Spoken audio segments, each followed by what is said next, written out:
All right, welcome back to today's episode of Words of the Wise. Today I have Chief Ferguson from West Lafayette PD in Indiana, 27 years total in law enforcement. Welcome to the show, Chief Ferguson. Glad to be here. Thank you for having me.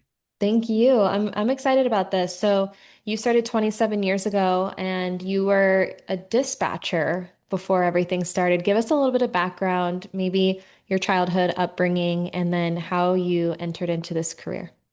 My upbringing is not unlike most people. I grew up in northern Indiana. I think the exception for me is that I didn't grow up being a police officer, which lots of people in law enforcement, that's all they ever wanted to do. And I really had no inkling that I ever wanted to go into law enforcement. I came to West Lafayette to go to Purdue University with hopes of being an engineer, and figured out about halfway through my engineering program at Purdue that it just wasn't for me. I was bored. I didn't like the program. I just knew I can recall the very specific moment that it just clicked in me that this isn't what I wanted to do. And it really wasn't even my idea to become a police officer. I was discussing with one of my friends that kind of an identity crisis. Like, what do I do now? I thought I wanted to be an engineer for my whole life. What am I going to do? And we happened to be driving by some officers on a traffic stop, and he kind of motioned over to them and said, "I thought you would always have been a good police officer."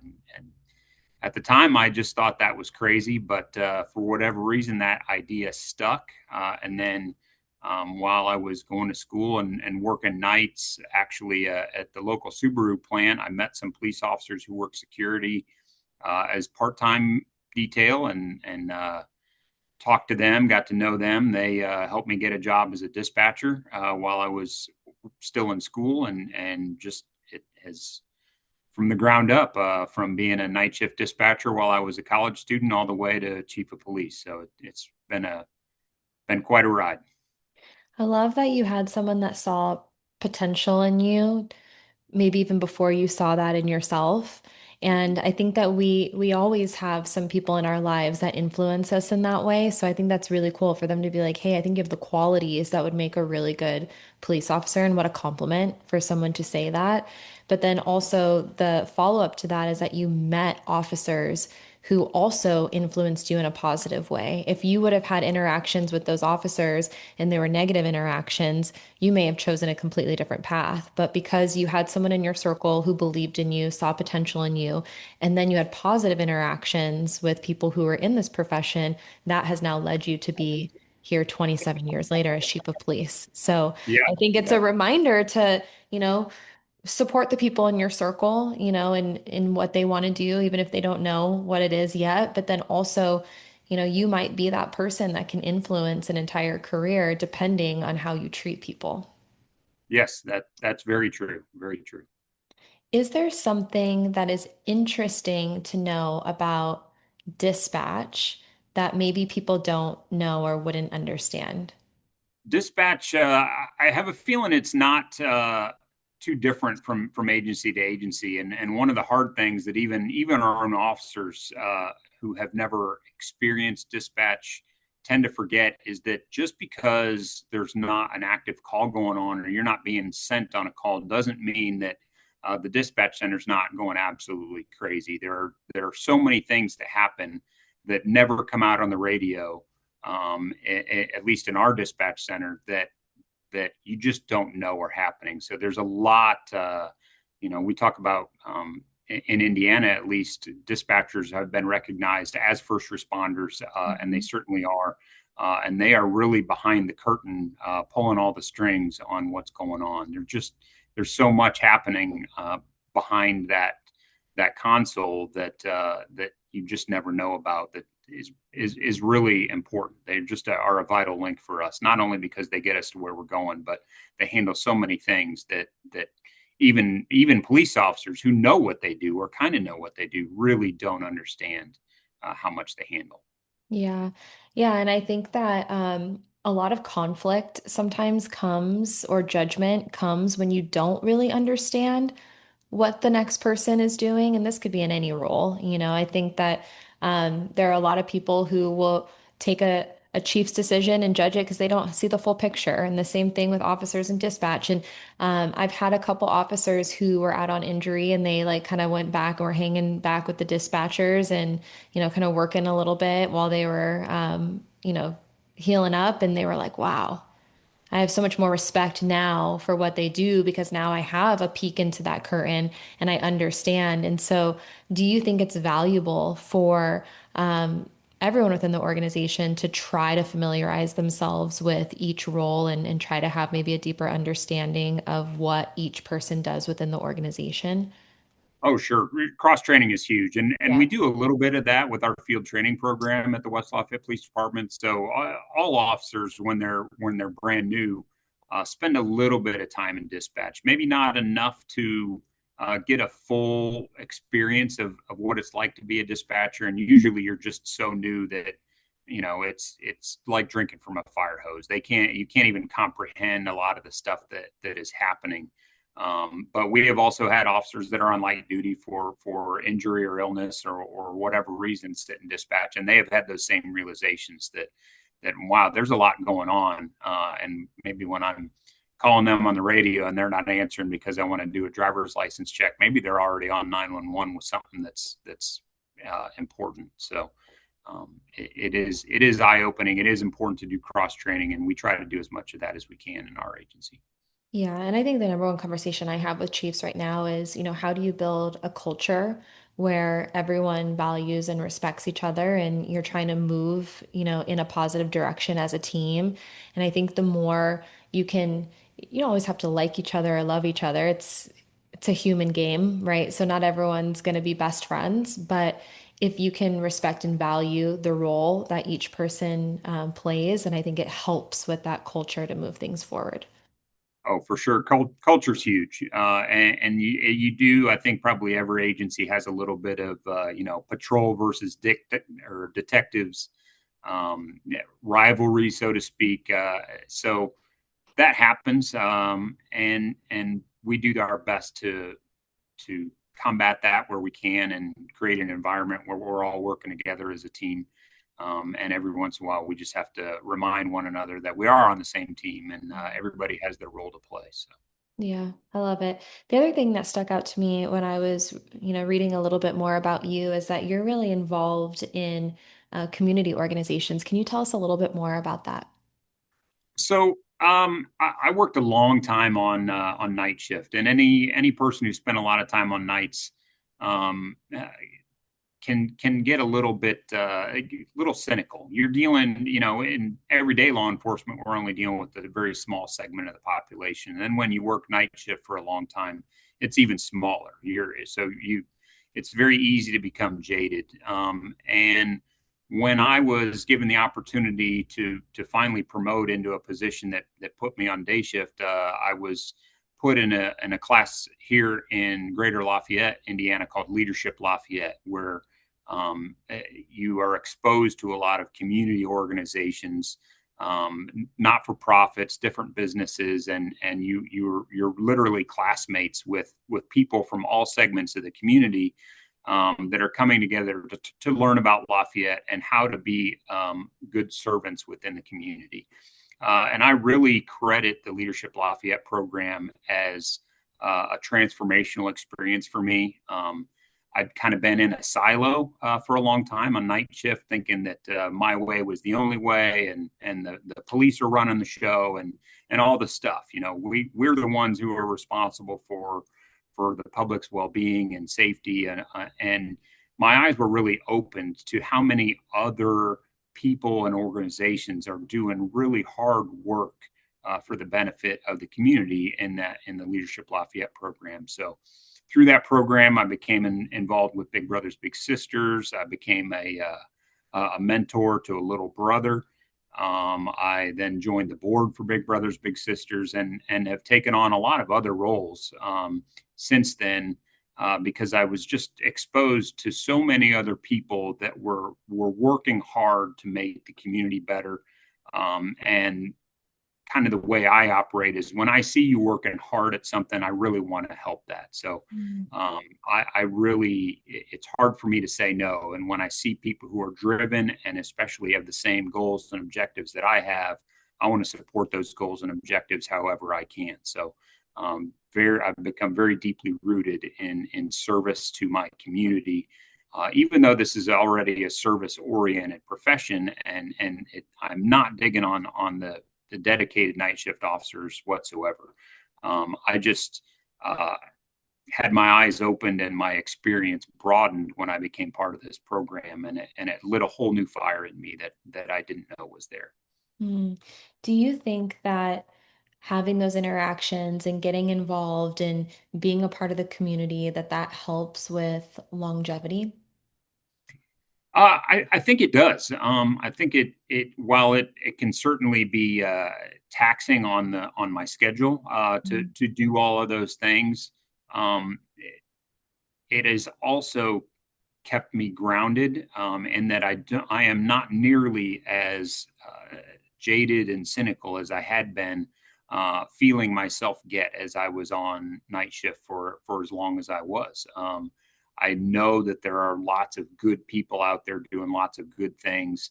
It took a concerted effort to go out and see that, and now I'm exposed on a regular basis to people and organizations that I never would have thought are who they are because I decided to take that leap and step outside of my little world and see what else was out there.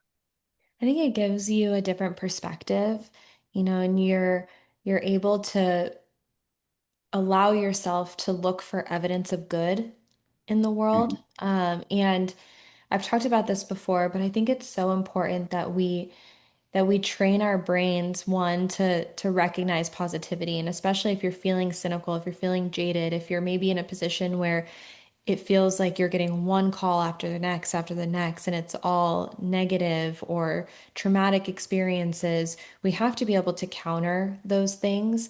And I think when you do that, and then you allow yourself to gain different perspective, and you allow yourself to learn from different people who have a completely different career and different walks of life, it really does breathe new energy into you. And I think it also allows, at least for me, it has allowed me to understand, like when I can have that disconnect, it gives me a broader picture of what's going on. I think that when I'm so focused on work and it's just work and grind and stress, you don't see the clearing.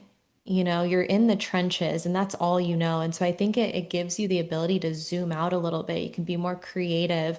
It gives you the opportunity to breathe a little bit more. And then I actually think it makes you more effective at what you do when you have those moments of disconnection or fulfillment in other ways. So I love that that's something that you do. And I appreciate you saying like, yes, longevity, it also adds another hat to what you Yeah, do and another thing to the schedule, which can be challenging. But I do yeah. think, It is challenging, but like you just said, it's also a little bit refreshing. yeah. It's different from the day to day job of policing, and while it does consume time, it also is reassuring in that there are others out there trying just as hard as I am and just as hard as police departments are to make our world and our communities better places to live for everybody. And that to me is where that refreshment comes from. That reset and just believing that there is stuff outside of the world of law enforcement that helps me work harder for law enforcement because I want to make that community better. Mm, I love that. Thank you for sharing. I really appreciate it. I do want to talk a little bit about what you guys are doing organizationally and kind of segue into wellness and resiliency. And my question for you is, what is your personal definition to resiliency? What does that mean to you? Resiliency for me means the ability to absorb the tough times and get almost back to a normal state of being. You can't help but be changed by some of the things that you see and the different things that we're exposed to, especially in policing. But resiliency means having some way, some method to bounce back and make yourself okay after you've been exposed to the hard things that we're exposed to in this job. Yeah. Yeah, I have a very similar definition, so I appreciate that. And I had someone say, like, how quickly can we get back to baseline so that we can keep moving forward in a positive way? And um, do you have, maybe this is a two-part question and you can kind of pick and choose how you want to answer it, but have you ever had a moment in your career where you felt like you had to practice resiliency and or is there a way that you train your team to be able to be more proactive and be more resilient? Well, I think now there's a couple different ways I could deal with that. I know that you interview a lot of chiefs, and nobody really knows what it's like to be chief until you're the chief, and so I have felt active practice of resiliency techniques since I've been, interestingly, a lot more since I've been behind a desk than ever before. But on the street side of things, you're really practicing resiliency all the time. If you are doing training, it's not that your resiliency isn't removing the hurdles, it's just making yourself able to get over those hurdles better. So that's what our training is. Those are the repeated things that we're talking about relating our, when we're doing physical tactics training, talking about physical fitness training so that you're better in the fight and you're able to breathe and think clearly without going into condition black. So resiliency is happening in most police officers, even if it's not specifically called resiliency training. All your training is making you more resilient and able to bounce back, to get back to baseline in those critical moments. Yeah. I know that there are chiefs listening to this that heard that first part and are like nodding their head of yes. And I've heard this many times before that um, the stress doesn't go away. Sometimes it gets even bigger as you Yeah. start to rise through the ranks, and especially as you start to get into that, top executive level and you're in charge of everything and everyone and the politics and all the things that go along with it. So I know there's a lot of people who can relate to what you just said. Yes, I'm sure there are. Almost every chief I talk to, it's a almost universal understanding of the challenges that come with sitting at the head of the table. So Yeah. You know what I've been noticing lately, and I don't know if you've experienced this too, but I find it to be very interesting. I've been in this space, the wellness space, for 9 years working with law enforcement, almost 9 years. And I have conversations with hundreds and hundreds of executives across the country. And it seems to me like the training and education and the understanding around resiliency and wellness is really well understood and talked about at an executive level. And then I start to have these conversations, in briefings or a roll call or at an academy level, and I'm asking these questions of, what does this look like to you? Or like, for example, I asked I asked a briefing, I said, what are you guys doing right now for injury prevention? And they all looked at me and they said, what's injury prevention? And I was like, okay.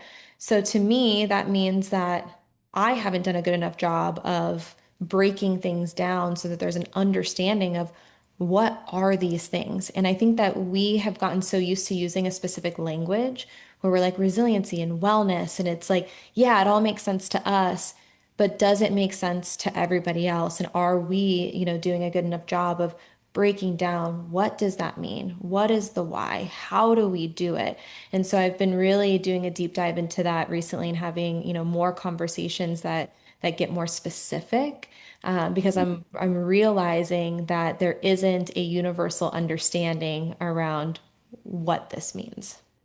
Yeah.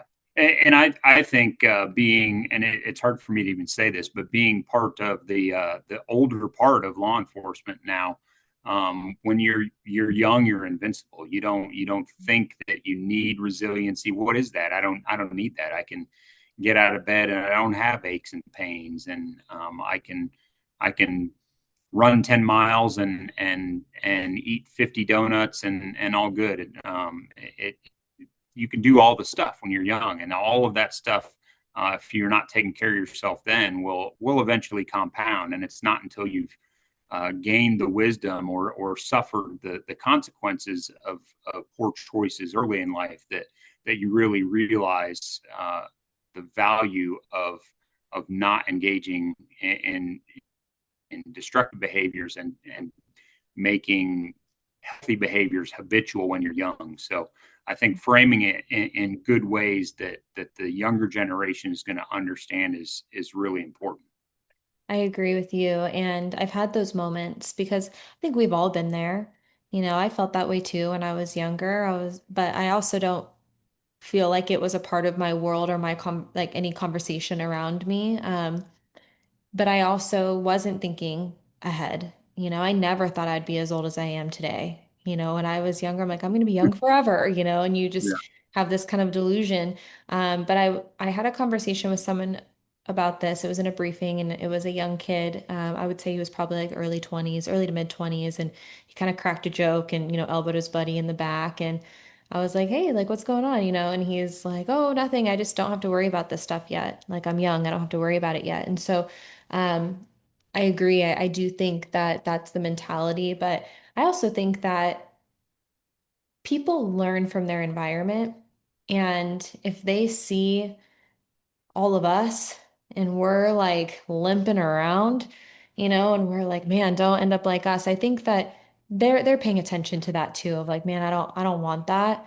I also find that academy they're so focused, like where they're like, I do not want to get injured, or, I want to have a long career. And like somewhere along the line, I think that that excitement goes away a little bit. But how do we continue to have the conversation and how do we put forth training or, resources that are going to be more proactive and consistent? And I think there are a lot of agencies that are doing this, and I'm interested to talk a little bit about what you guys are doing because I know you have a robust wellness program, and you guys are continuing to try to evolve it. So, can you dive a little bit into some of the conversations and the resources that you guys are offering your team?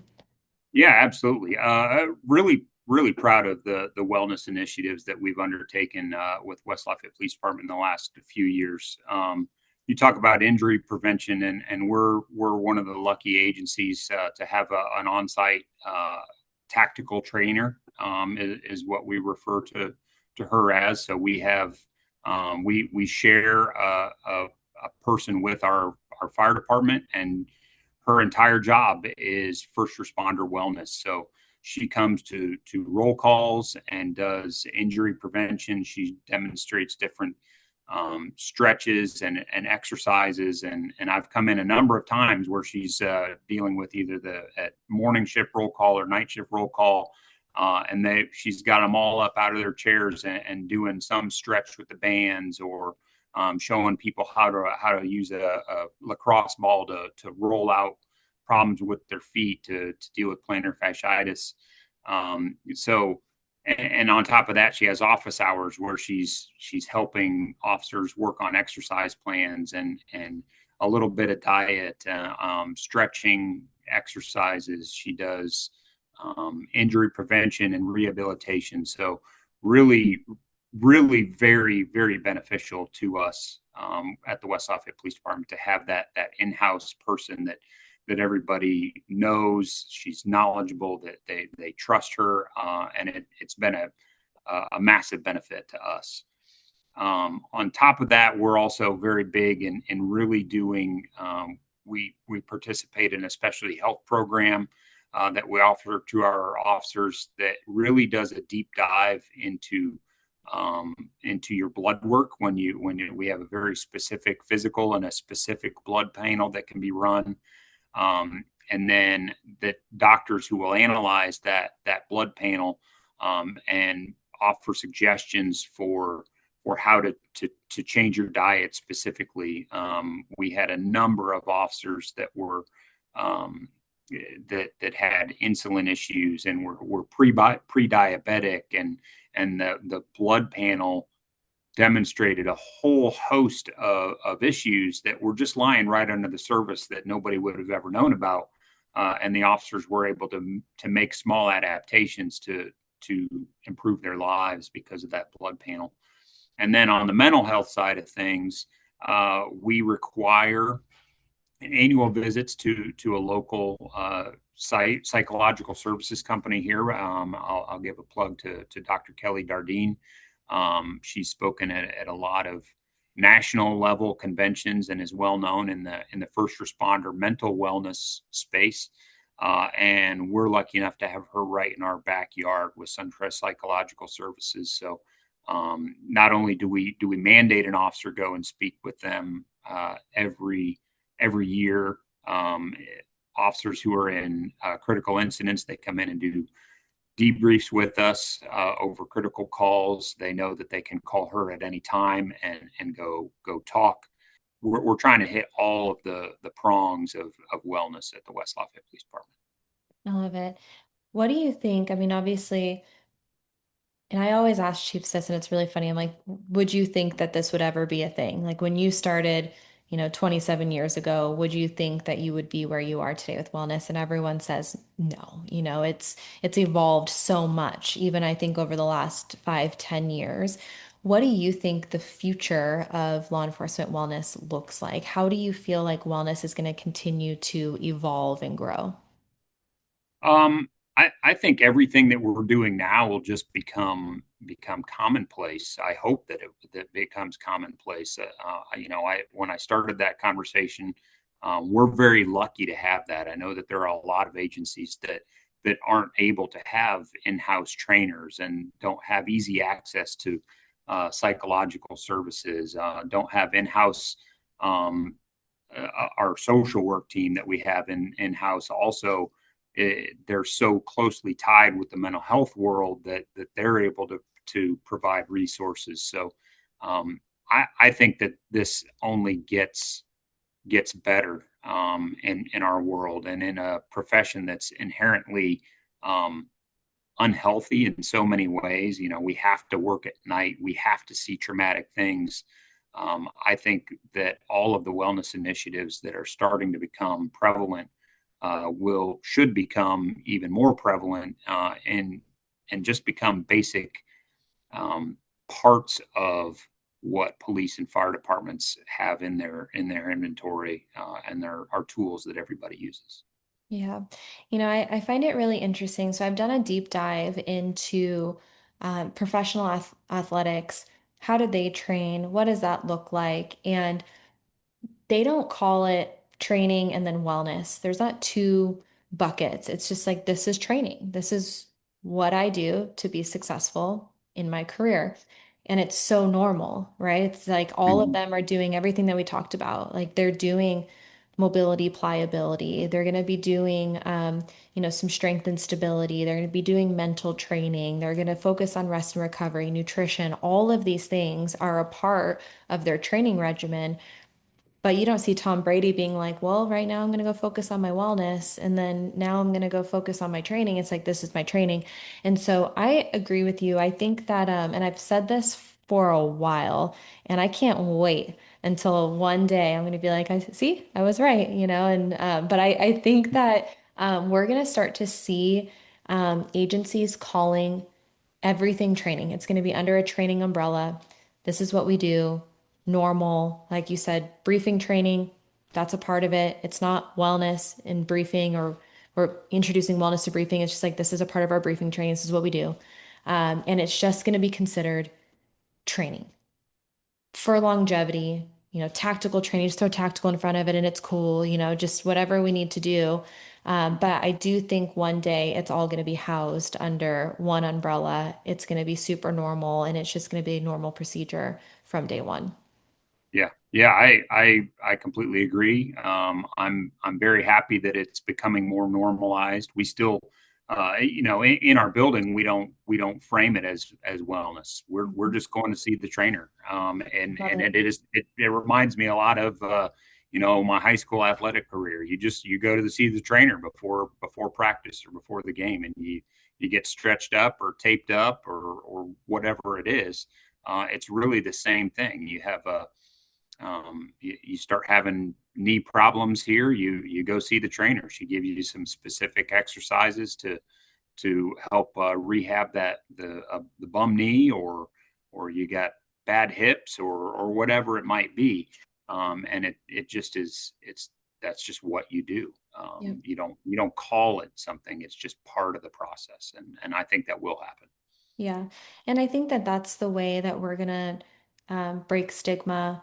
I think that's the way that we're going to get in front of what we said before, where, they're like, well, I don't really need it. Like I'm young. I don't need to focus on those things. It's gonna be like, no, it's just like what you do. Like everyone's doing it type of Mhm. mentality of like, yeah, we're all doing it. Everyone's doing it. It's just a part of what we do. And I think that that's how we're gonna start to see more of that proactive effort. We're going to start to see that stigma go down because it's not, something where people feel like they have to have it because now they're broken and they need it. It's like, okay, we're all doing this. And if and when an injury becomes more serious, and we know where to go and what to do, and it's just a part of it. Yep, yep, I agree. Love it. My final question for you is for that younger generation. If you could go back in time and speak to your younger self with all the knowledge that you have now and share words of wisdom, what would you say? I would say that you can't even fathom how much this job is going to change you, but don't let it harden you. You can be effective without losing your compassion. There are going to be difficult days, but always remember why you started. The big calls are going to stand out, but really it's the everyday calls that seem routine to police officers that really have the most impact on the most people. They often matter more to people than we'll ever see. Build your reputation through being consistent, having good integrity, being professional. Don't worry about your ego, statistics. Watch people officers that stay calm, treat people well, and lead quietly, and know that leadership starts before rank does.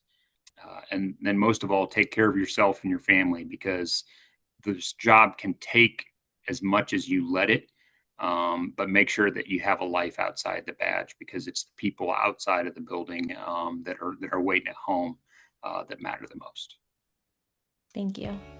Thank you for your time. I really appreciate you coming on here and sharing what you guys are doing organizationally and sharing your words of wisdom. I appreciate it. Thank you. Of course.